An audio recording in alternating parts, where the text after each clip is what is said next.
Hey guys, and welcome to another guide for Season 6 League of Legends Champion, and in today's guide we'll be going over Annie. It's been a while since I put a guide up and this was requested, and thank you for requesting it. Annie is a fantastic support. I've not really played a lot of Annie, to be honest with you, and I picked her up just now and she's really fun, I have to admit. She's really interesting to play, she's relatively easy to understand, and with this guide hopefully it pushes you in that direction to understand her a little bit more.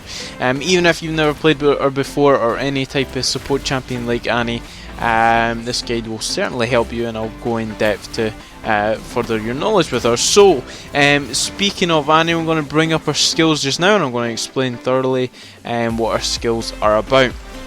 Now, her passive is Pyromania. After casting 4 spells, Annie's next offensive spell will stun the target for a short duration. Now this is centered around everything that Annie does in terms of engage, in terms of damage.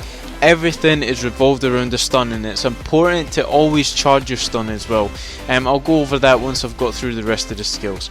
So her Q is Disintegrate.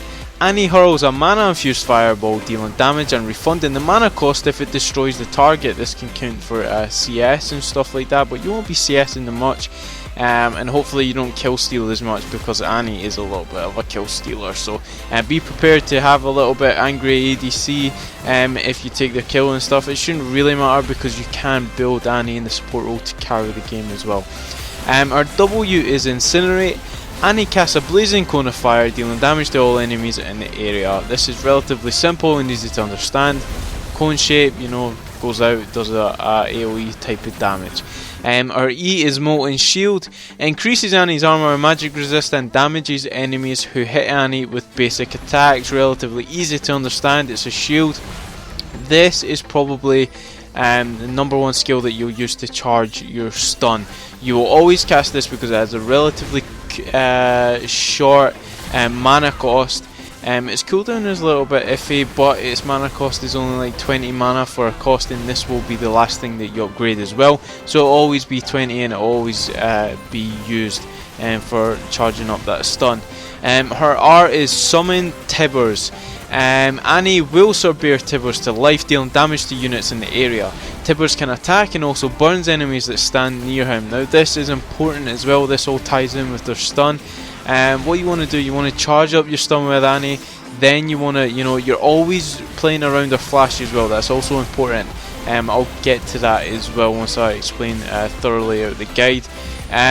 But with Annie, you want to charge that stun, you want to prepare Tibbers, you flash onto them, put Tibbers on them, so he does a lot of damage, he does the summon damage as well, and on top of that you get the stun, so they're not going to go anywhere, so you can cast your Incinerate and your Disintegrate as well. Hopefully by the time you cast that, or go to cast that, the rest of your team will follow up and get the kill. 9 times out of 10, if you flash on a target and stun them with Tibbers, they're going to die, alright? It's a certain, unless of course you miss the stun, or you haven't charged the stun correctly. It's all played around the stun. So your flash, your stun, and also your Tibbers are very, very important for Annie. So the way that I would put points in this, so I would start with Incinerate. I'd start with your W, just because it's a little bit AoE, it can do damage to the minion wave, it can do damage to both the ADC and the support as well. After that, it kind of depends. If you want to charge up that stun even quicker, then you take the Molten Shield. However, you can take Disintegrate for that level 2, kind of all in, it depends. When you're in the fountain, you want to maybe get 2 charges on your stun, so that then if you do go in for an all-in, you're going to get the stun at the end of it with the Disintegrate. So it's totally up to you what you take here, but the way that I would max this, I would probably max my Q. So I'd start W, I'd take E or Q depending on what you want to do, then I'd take Q and I'd always put points in Q, then I would put in my W.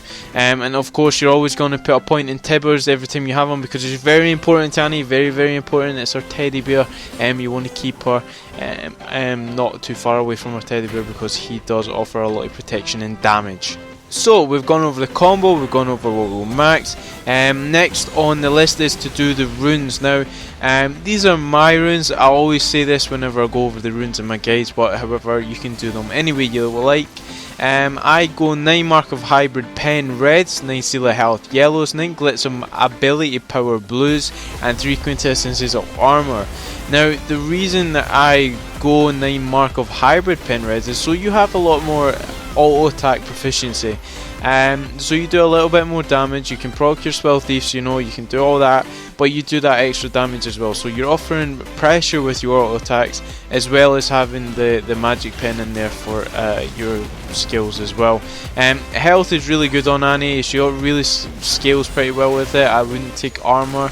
Just because obviously I've got them in the quintessences, and what you will see is missing is the magic resist. Now I don't take any magic resist because most of the time I will build Locket on Annie, and you're not really going to come up against a really strong AP support, unless of course it's like Brand and stuff like that. Then it is unfortunate and you probably switch out for magic resist. Like I said, it's always interchangeable, but Glitz of Ability Power gives you that extra damage and it's very helpful in the 2v2 bot lane. Very good. And obviously the Quintessences of Armor to just nullify the attack damage of the enemy ADC and all the AD comp that you'll come across. So like I said, runes is totally up to you. These are my runes. If you want to use them, feel free. They work for me. Interchangeable obviously depending on the enemy team comp. Masteries on Annie, I go 0, 18 and 12. In Cunning, I go Bandit, gain 1 gold for each nearby minion killed by an ally, gain 3 when hitting an enemy champion, not 10 because you are not melee. Precision, gain 3 per level magic penetration and armor penetration. This is important because you want the magic pen. The armor pen not so much, but it does scale really well with Annie and you do that extra amount of damage in the late game. Thunderlord's Decree, your third attack or damage spell against the same enemy champion calls down a lightning strike, dealing magic damage in the area. Obviously you want this because you're very all in. She's an all in champion. If you go in, you want to get that kill, because if you don't get that kill, there's a strong chance that they're probably going to turn around and kill you, unfortunately. So you want that all in damage as well. You don't need to worry about the numbers. Thunderlord's Decree is very strong on Annie and I'd highly recommend it. In the resolve tree, I end on Insight. Reduces the cooldown of summoner spells by 15%. This gives you that bonus cooldown reduction for your flash, because Annie is very flash reliant. If you want to make the big plays, then it is very key to do it with Annie. And like I said, flash, tibbers, stun, it's all there. All the components are there to catch people out, to get big stuns off in team fights and a lot of damage. She's very good at that, and like I said, highly recommend. So I'll go on to our build now. This is my build, and these are the items that I find that are most useful on Annie. I've experimented with some of them, but others I haven't. I'm going to start off with the core and what I think you need on Annie. So the first thing is Frostqueens. Now Frostqueens is very good on Annie. You get the ability power on top of that. You don't want to go for the Sightstone upgrade. I'd probably just go for the Spooky Ghost because it's good for catching people. Especially you're going to build your mobility boots as well. On top of that as well, you want to buy the Sightstone. Obviously the later the game goes on, and if you need that more vision, the more wards in your inventory because they're being cleared a lot, then you pick up the Ruby Sightstone. It's very worthwhile. And on top of that, you want to get the distortion upgrade for your boots as well, so it gives you that extra cooldown reduction for your summoner spells. Oracle is always key to pick up on Annie because you have the Sightstone, you want to clear the wards, etc. Key on any support. Rylai's Crystal Scepter. Now this item is almost virgin on core. I always tend to build this item because it's fantastic on Annie. Gives you the tanky stats as well as it gives you the ability power as well, and on top of that it gives you that AoE slow as well. So it's a pretty good item. I would highly recommend to build it 9 times out of 10. If you don't, then it's totally up to you. You can go a different item entirely. There's a lot more items to go, and I'm going to explain them now. The first 3 items here, like Rylai's Void Staff and Banshees, that's more if you want to go a carry build. You can carry the game with that build, believe it or not. Banshees, be able to keep her really safe. It stops you getting one-shotted. It stops you, you know, if they have a strong magic damage threat, and pick this item up. It's very worthwhile on Annie, although it is really greedy. If you're lacking damage, I would pick that up second, and then I'd probably go for a Void Staff. You get that extra magic penetration as well, so it ignores the magic resistance of the enemy. Locket of Iron Solari is an item that I would highly consider building on Annie as well. If you're not going that carry build and you have enough damage on your team, just by looking at the team comps and stuff, pick up Locket of Iron Solari. It keeps you alive, keeps your team alive as well from that AP threat. Frozen Heart is a really good item as well. If again you have the damage on your team, it protects you from the AD, you know, those attack speed oriented champions. Very good item, gives you the mana as well. The mana, the armor, and the cooldown reduction. And Zeke's Harbinger, if you've got a really auto attack dependent champions such as, you know, Jinx, Vayne, people like that, they want to get a lot of auto attacks off, pick up that item. It's very good to synergize with them. These are situational items. Mikael's Crucible as well. If you're finding yourself getting locked down a lot, or your teammates getting locked down a lot, pick up Mikael's because it's a really good item. Rich's Glory is it's a hard item to decide on. If you really need this, even though you've got the mobility boots, you've got the spooky ghosts, then go ahead and pick it up. I probably wouldn't. It's there because it's very viable on Annie, and I can imagine it would be really good for engagers as well. Talisman of Ascension is there as well. If you want the more dependent speed boost, then pick this item up on top of your spell thieves.